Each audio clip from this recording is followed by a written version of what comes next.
I am Dr. Alpana Johari, Associate Professor Botany, JTB Government Girls College, Kota. Today the topic is genetic code. जैसा कि हम सभी जानते हैं कि क्रोमोसोम्स या गुणसूत्र पर जीन्स उपस्थित होते हैं। ये हेरिडिटरी ट्रेट्स को पेरेंट सेल से डॉटर सेल में ले जाते हैं, यानी एक जनरेशन से दूसरी जनरेशन तक ले जाते हैं। इनका केमिकल कॉन्स्टिट्यूशन देखें तो ये न्यूक्लियोप्रोटीन है। तो न्यूक्लिक एसिड्स कौन कौन से हैं? DNA and RNA. डीएनए यानी डीऑक्सीराइबोन्यूक्लिक एसिड और RNA ribonucleic acid. Nucleic acid में नाइट्रोजनस बेसेस होते हैं जो कि दो तरह के होते हैं, प्यूरिन एंड पिरिमिडिन्स। प्यूरिन्स कौन से हैं? Adenine and guanine. और पिरिमिडिन्स हैं साइटोसिन एंड थायमिन। लेकिन आरएनए में थायमिन की जगह यूरेसिल होता है। जो जेनेटिक इन्फॉर्मेशंस हैं वो एक जनरेशन से दूसरी जनरेशन में डीएनए के द्वारा जाती हैं, यानी डीएनए जेनेटिक मटेरियल है। डीएनए में जो भी इंफॉर्मेशंस होती हैं वो ट्रांसक्रिप्शन प्रोसेस द्वारा आरएनए में ट्रांसफ़र कर दी जाती हैं और आरएनए मॉलिक्यूल्स ट्रांसलेशन द्वारा प्रोटीन सिंथेसिस करते हैं। जैसा कि हम यहाँ देख रहे हैं, डीएनए से आरएनए बन रहा है और आरएनए से प्रोटीन। डीएनए से आरएनए के बनने के प्रोसेस को क्या कहा गया है? ट्रांसक्रिप्शन। और आरएनए से प्रोटीन ट्रांसलेशन। तो ये प्रोटीन या एंजाइम्स मेटाबॉलिक एक्टिविटीज़ के लिए बहुत ज़रूरी हैं। प्रोटीन के बनने के लिए जो इन्फॉर्मेशन है वो डीएनए से आ रही है, यानी अलग अलग तरह की प्रोटीन के लिए अलग अलग स्पेसिफिक बेस सीक्वेंसेस डीएनए के ऊपर पाई जाती हैं और उनके कारण ही स्पेसिफिक प्रोटीन बनती हैं। स्पेसिफिक बेस सीक्वेंस विशिष्ट क्षारक क्रम। तो इन स्पेसिफिक बेस सीक्वेंसेस को ही जेनेटिक कोड कहते हैं, या फिर हम कह सकते हैं genetic code is a relationship between base sequences and the sequence of amino acids in protein. जैसा कोड होगा उसके हिसाब से एमिनो एसिड्स बनेंगे और उसी तरीके की प्रोटीन बनेगी। तो 3 न्यूक्लियोटाइड का जो एक ग्रुप होता है वो हर एमिनो एसिड के लिए स्पेसिफिक होता है। कोडॉन क्या है? एमआरएनए में उपस्थित जो भी स्पेसिफिक बेस सीक्वेंस हैं वो कोडॉन है। जैसा कि हमें मालूम ही है डीएनए से एमआरएनए बनेगा, तो एमआरएनए पर ये बेस सीक्वेंसेस प्रेजेंट होती हैं और इनको कोडॉन कहते हैं। ये कोडॉन हेरिडिटरी यूनिट्स कह सकते हैं इन्हें, जो कि एमिनो एसिड के लिए इंफॉर्मेशन कोड करती हैं। और इसमें 3 न्यूक्लियोटाइड्स होते हैं या एक ट्रिपलेट कह सकते हैं। बीडल एंड टॉटम ने 1940 में 1 जीन 1 एंजाइम थ्योरी दी थी। इस थ्योरी के अनुसार प्रत्येक एंजाइम एक जीन द्वारा बनता है। वैसे तो नेचर में 150 एमिनो एसिड्स होते हैं, लेकिन लिविंग सेल्स में जो प्रोटीन सिंथेसिस होती है वो 20 एमिनो एसिड्स के द्वारा ही होती है। यहाँ इस डायग्राम में आप देख रहे हैं जेनेटिक कोड को डिस्क्राइब करने के लिए कि डीएनए जो कि डबल स्ट्रैंडेड स्ट्रक्चर है उससे एमआरएनए बनेगा ट्रांसक्रिप्शन के द्वारा, और एमआरएनए पर उपस्थित 3 बेसेस एक एमिनो एसिड के लिए कोड करते हैं। और इस तरीके से ये एमिनो एसिड्स की यूनिट आपस में मिलकर पॉलीपेप्टाइड चेन बनाती हैं, प्रोटीन बनाते हैं। यहाँ आप देख रहे हैं कि किस तरीके से प्रोटीन सिंथेसिस होती है। साइटोप्लाज्म में टीआरएनए होते हैं, ट्रांसफ़र आरएनए, जो एमिनो एसिड्स को प्रोटीन सिंथेसिस साइट तक लेकर के जाते हैं। प्रोटीन सिंथेसिस कहाँ पर होती है? राइबोसोम में होती है। वहाँ आप देख रहे हैं एमआरएनए। अब ये ट्रांसफ़र आरएनए जैसा भी इनके ऊपर एंटीकोडॉन है उसके अनुसार अमीनो एसिड्स को प्रोटीन सिंथेसिस की साइट तक लेकर के जाते हैं। वहाँ ये टीआरएनए अटैच हो जाते हैं एमआरएनए से। एमआरएनए पर जो कोडॉन होगा उसके अनुसार ही एंटीकोडॉन अटैच हो जाएंगे और इस तरीके से एमिनो एसिड एक के बाद एक आपस में जुड़ते जाते हैं। पॉलीपेप्टाइड चेन ग्रो होती जाती है, यानी प्रोटीन बनती जाती है, और जो टीआरएनए हैं वो रिलीज़ होते जाते हैं। तो ये प्रोटीन सिंथेसिस का प्रोसेस इस डायग्राम में बताया गया है। ट्रांसलेशन प्रोसेस इसमें बताया गया है जिसमें 20 डिफरेंट एमिनो एसिड्स यूज़ होते हैं। और कोडॉन 3 बेसिस का एक कोडॉन है। हमें मालूम है कि डीएनए या आरएनए में केवल 4 नाइट्रोजनस बेसिस होते हैं, तो अगर सिंगलेट कोड बनता है तो केवल वो 4 एमिनो एसिड्स के लिए ही कोड करेगा। यहाँ आप देख रहे हैं सिंगलेट कोड, यानी एक बेस एक एमिनो एसिड के लिए कोड करता है, तो केवल 4 ही कोड बनेंगे। अगर डबलेट कोड बनता है 4x4 यानी 16 एमिनो एसिड को ही कोड करेगा। ये दोनों ही कोड 20 अमीनो एसिड्स को कोड करने के लिए कम है, इसलिए ट्रिपलेट कोड बंद होते हैं। अब यहाँ पर आप देखिए, क्योंकि सिंगलेट और डबलेट कोड सफिशिएंट नहीं है 20 अमीनो एसिड को कोड करने के लिए, तो यहाँ पर ट्रिपलेट कोड बनाया गया है, यानी 4 बेसेस को 3 टाइम्स मल्टीप्लाई जब करते हैं तो 64 कोड बनेंगे। और ये 64 कोड 20 अमीनो एसिड्स को कोड करने के लिए बहुत ज़्यादा हैं, यानी 44 कोडॉन्स अधिक हैं। इसका मतलब ये है कि एक अमीनो एसिड को एक से अधिक कोडॉन्स के द्वारा कोड किया जाता है।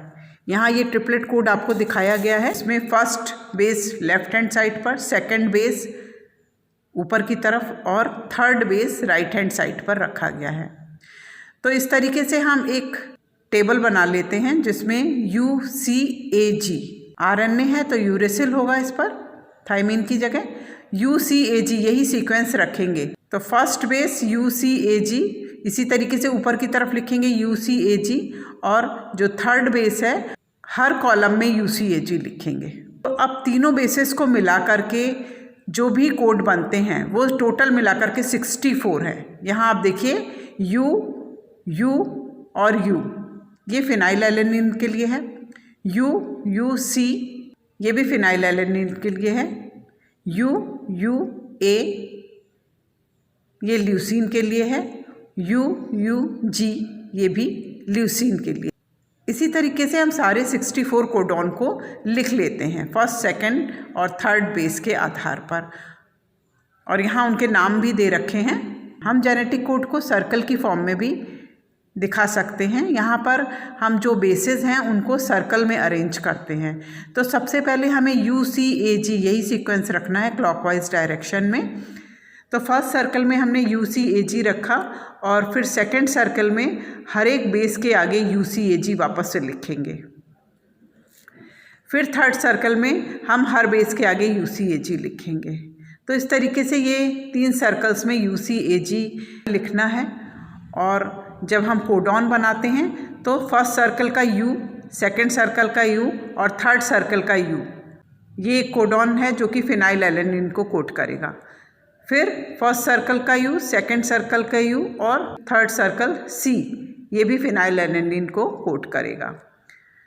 नेक्स्ट है first circle U, second circle U, third circle A, ये ल्यूसीन को कोड करेगा। First circle U, second circle U and G, ये भी ल्यूसीन को कोड करेगा। तो इस तरीके से भी हम जेनेटिक कोड को बना सकते हैं।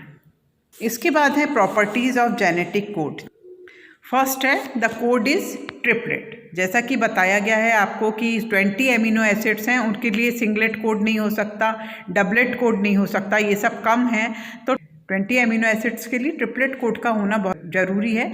हालांकि ये बहुत ज़्यादा हैं, 44 कोडॉन ज़्यादा हैं इसमें, लेकिन ट्रिपलेट कोड मिनिमम होना ही चाहिए। जेनेटिक कोड ट्रिपलेट होता है। The code is degenerate. Code is degenerate का क्या मतलब है? एक कोड में किसी पर्टिकुलर अमीनो एसिड के लिए एक से अधिक कोडॉन यूज़ किए जाएंगे, क्योंकि अगर नॉन डीजेनरेट कोड होता है तो एमिनो एसिड और कोडॉन के बीच में 1:1 रिलेशन होगा, और इस तरीके से 44 कोडॉन्स का कोई यूज़ नहीं हो पाएगा, यानी वो कोडॉन यूज़लेस हैं। लेकिन ऐसा नहीं है। पहले इन कोडॉन्स को नॉनसेंस कोडॉन कहा जाता था, लेकिन बाद में ये प्रूव हो गया इनमें से कुछ टर्मिनेशन कोडॉन का काम करते हैं, यानी प्रोटीन सिंथेसिस को स्टॉप करने का काम करते हैं। नेक्स्ट है code is commaless. Code is commaless का मतलब है कि जो कोड हैं वो कंटिन्यूएशन में होंगे। किसी भी एक एमिनो एसिड को कोड करने के बाद नेक्स्ट जो 3 बेसेस हैं वो दूसरे एमिनो एसिड को कोड करेंगे। नेक्स्ट है code is non ambiguous. Non ambiguous का क्या मतलब है? असंदिग्ध, यानी कोई एम्बिग्यूटी नहीं है, इसमें कोई संदेह नहीं है। एक पर्टिकुलर कोडॉन एक पर्टिकुलर अमीनो एसिड के लिए ही कोड करता है, चाहे वो कहीं पर भी पाया जाए, किसी भी स्थिति पर हो, तो ये कहलाती है non ambiguity. Code is universal. Code is universal का क्या मतलब है कि चाहे प्लांट हैं या एनिमल हैं, कोई भी किसी भी तरीके के लिविंग ऑर्गेनिज्म है, सबका जो जेनेटिक कोड है वो सेम होगा। लेकिन कुछ रिसर्चेस के बाद ये पता लगा है कि कुछ माइटोकॉन्ड्रिया या प्रोटोजोआ हैं जिनमें जेनेटिक कोड थोड़ा सा डिफरेंट है, बाकी अधिकतर सेम कोड यूज़ होता है हर इंडिविजुअल में। Code is non overlapping. इसका क्या मतलब होता है कि जो 3 बेसेस हैं उनसे एक कोडॉन बनेगा, फिर नेक्स्ट 3 बेसेस से एक कोडॉन बनेगा, इनके बीच में कोई ओवरलैपिंग नहीं होनी चाहिए। ऐसा नहीं है कि एक बेस 2 कोडॉन के बीच में कॉमन हो, तो ये कहलाती है नॉन ओवरलैपिंग। जैसा कि अभी आप इस डायग्राम से देख सकते हैं, mRNA स्ट्रैंड दिखाया गया है जिस पर 3 बेसेस हैं और 3 बेस से एक कोडॉन बन रहा है, नेक्स्ट 3 से दूसरा कोडॉन बन रहा है और नेक्स्ट 3 से तीसरा कोडॉन बन रहा है। लेकिन ऊपर की तरफ आप देख रहे हैं ओवरलैपिंग कोड, यानी सेकंड वाला कोडॉन फर्स्ट के बेसिस को यूज़ कर रहा है, तो ये ओवरलैपिंग कंडीशन हो जाएगी। इसी तरीके से थर्ड वाला जो कोडॉन है सेकंड बेसिस को यूज़ कर रहा है, तो ये ओवरलैपिंग कोड हो जाएगा। नॉन ओवरलैपिंग कोड होते हैं, बिल्कुल ओवरलैपिंग नहीं होनी चाहिए। यहाँ पर 3 बेसिस से एक कोड बनता हुआ दिखाई दे रहा है। हर एक कोडॉन एक पर्टिकुलर एमिनो एसिड को कोड करता है और ये एमिनो एसिड आपस में जुड़ करके पॉलीपेप्टाइड चेन या प्रोटीन बनाते हैं। नेक्स्ट है पोलैरिटी। जेनेटिक कोड में पोलैरिटी होती है, यानी जो कोड है हमेशा फिक्स डायरेक्शन में रीड करेगा, यानी 5 to 3 डायरेक्शन में ही रीड करेगा।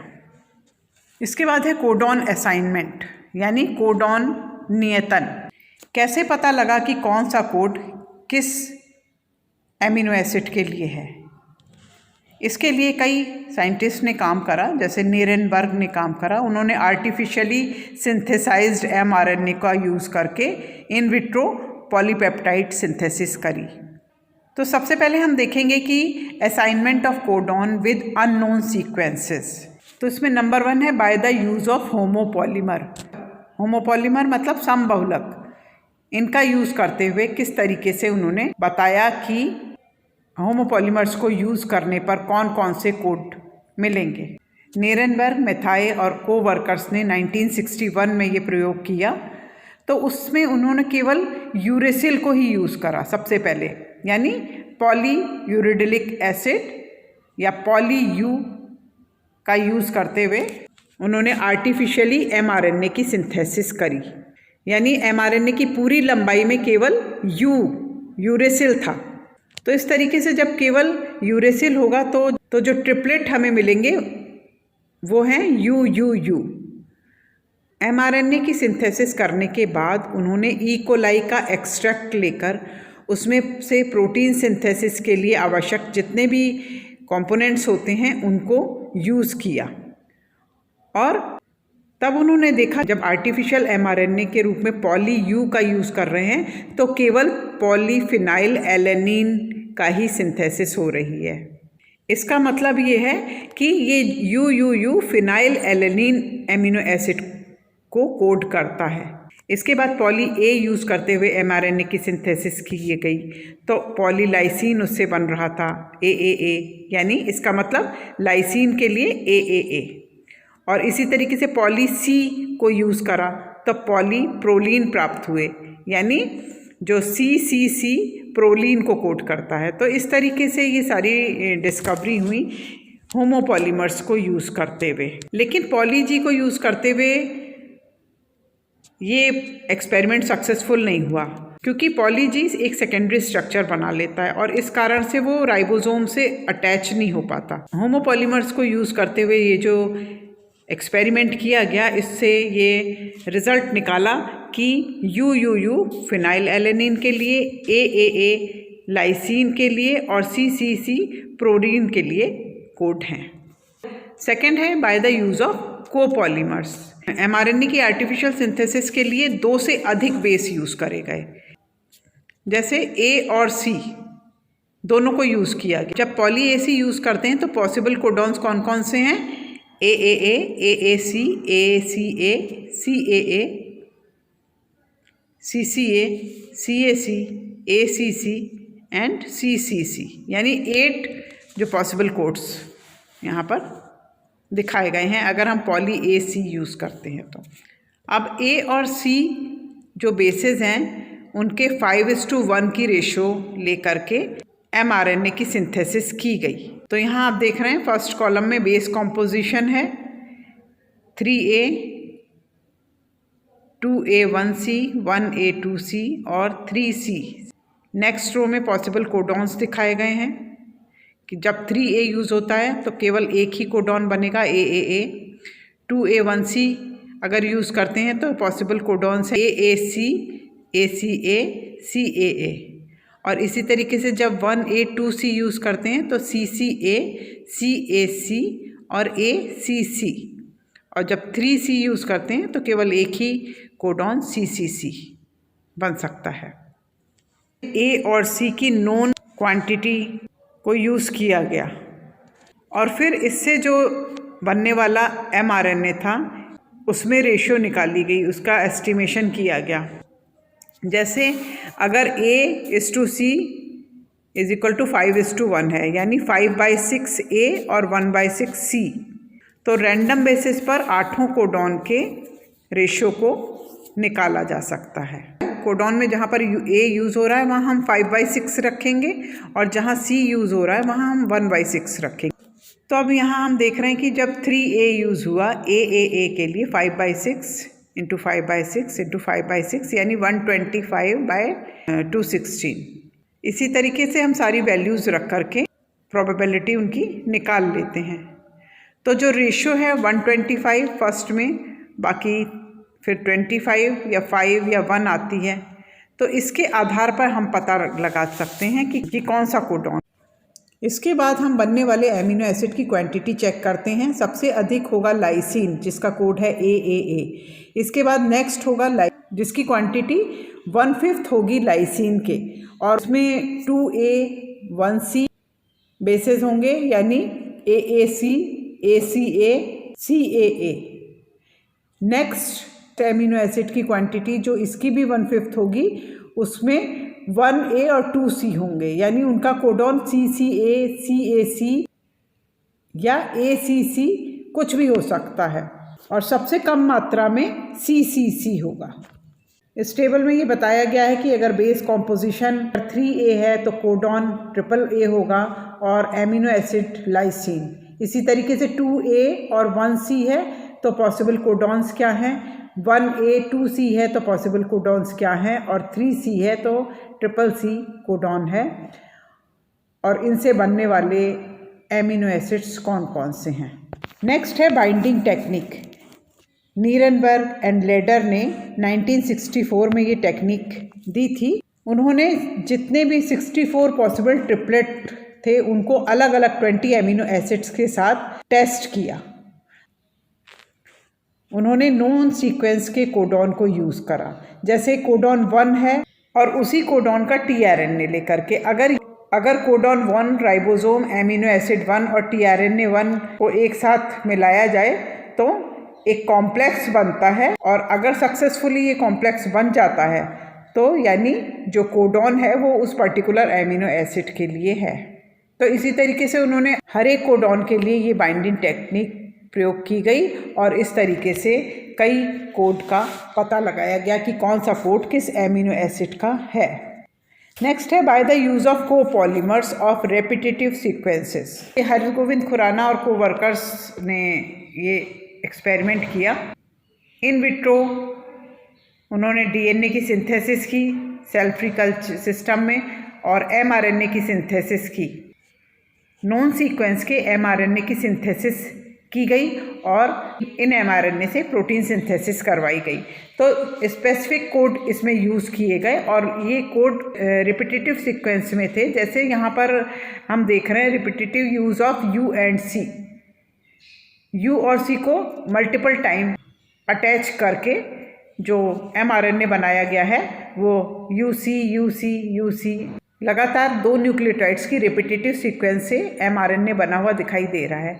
तो इस तरीके से जो mRNA है उससे जो एमिनो एसिड की सीक्वेंस मिली वो सीरीन ल्यूसीन सीरीन ल्यूसीन। तो इसका रिजल्ट ये उन्होंने निकाला कि UCU सीरीन को कोड करता है और CUC ल्यूसीन को कोड करता है, क्योंकि लगातार हमें सीरीन ल्यूसीन एमिनो एसिड मिल रहे थे। इसी तरीके से सिमिलर एक्सपेरिमेंट्स किए गए UG और AC रिपीटेटिव सीक्वेंस लेकर के। तो सारे 64 कोडॉन्स जो है एस्टैब्लिश किए गए इसी टेक्निक से। इनिशिएशन एंड टर्मिनेशन कोडॉन, यानी जब पॉलीपेप्टाइड चेन शुरू होती है तो सबसे पहला और उसको समाप्त करने वाला कोडॉन कौन सा होगा। mRNA में जो फर्स्ट कोडॉन अधिकतर AUG होता है, लेकिन कभी कभी ये GUG भी हो सकता है। ये दोनों ही इनिशिएशन कोडॉन हैं। वैसे तो GUG वैलिन को कोड करता है, लेकिन जब ये इनिशिएशन कोडॉन के रूप में यूज़ होता है तो ये हमेशा मिथियोनिन को ही कोड करता है।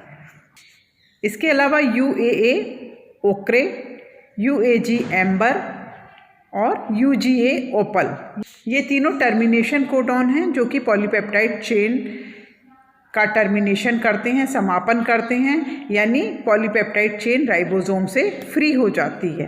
शुरू में इन्हें नॉनसेंस कोडॉन भी कहा गया था, यानी निरर्थक, जिनका कोई यूज़ नहीं। नेक्स्ट है वॉबल हाइपोथेसिस। FHC क्रिक ने 1965 में वॉबल हाइपोथेसिस दी। वॉबल हाइपोथेसिस क्या है? Deviation from usual pairing mechanism, यानी किसी भी कोडॉन की जो तीसरी न्यूक्लियोटाइड है उसकी स्पेसिफिसिटी को निर्धारित करने के लिए इम्पॉर्टेंट नहीं है, बल्कि केवल पहले दो जो न्यूक्लियोटाइड्स हैं वो ही उसकी स्पेसिफिसिटी निर्धारित करते हैं। और इसी कारण से एक ही tRNA एक से अधिक कोडॉन को पहचान सकता है, और वो कोडॉन थर्ड जो पोजीशन है उस पर आपस में अलग अलग होते हैं। तो इस तरह के कोडॉन को tRNA पहचान सकता है, यानी थर्ड वाला जो न्यूक्लियोटाइड है वो इम्पॉर्टेंट नहीं है। और ऐसा माना जाता है कि ये बेस पेयरिंग में वॉबलिंग के कारण होता है।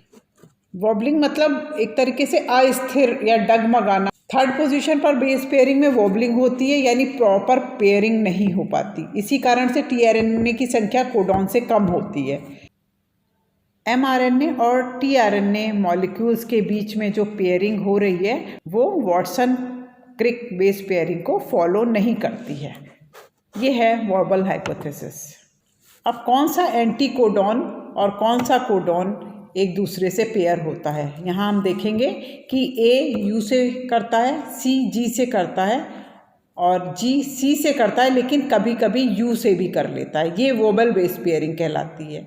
इसी तरीके से U A से पेयरिंग करता है, लेकिन कभी कभी G से भी कर लेता है। ये भी वोबल बेस पेयरिंग है। और एक I और A, I आइनोसिन जो कि tRNA के एंटीकोडॉन में पाया जाने वाला मॉडिफाइड बेस है, और ये G बेस के समान ही होता है। तो I A C और U से पेयरिंग करता है। जैसे for example anticodon IgC, 3 codons GCU, GCC और GCA से पेयरिंग कर सकते हैं, और ये तीनों कोडॉन ही एलेनिन के लिए हैं। एक और एग्जांपल आप देख सकते हैं, ACI जो कोडॉन है UGA, UGC और UGU के साथ पेयर कर सकता है। यहाँ पर इस डायग्राम में आपको tRNA की वॉबल पेयरिंग दिखाई गई है कि केवल 2 ही न्यूक्लियोटाइड हैं जो इम्पॉर्टेंट हैं, और जो थर्ड पोजीशन पर जो बेस पेयर में वॉबलिंग होती है, प्रॉपर पेयरिंग नहीं होती है। यानी किसी भी कोडॉन का जो थर्ड न्यूक्लियोटाइड है उस कोडॉन की स्पेसिफिसिटी के लिए इम्पॉर्टेंट नहीं है। Thank you.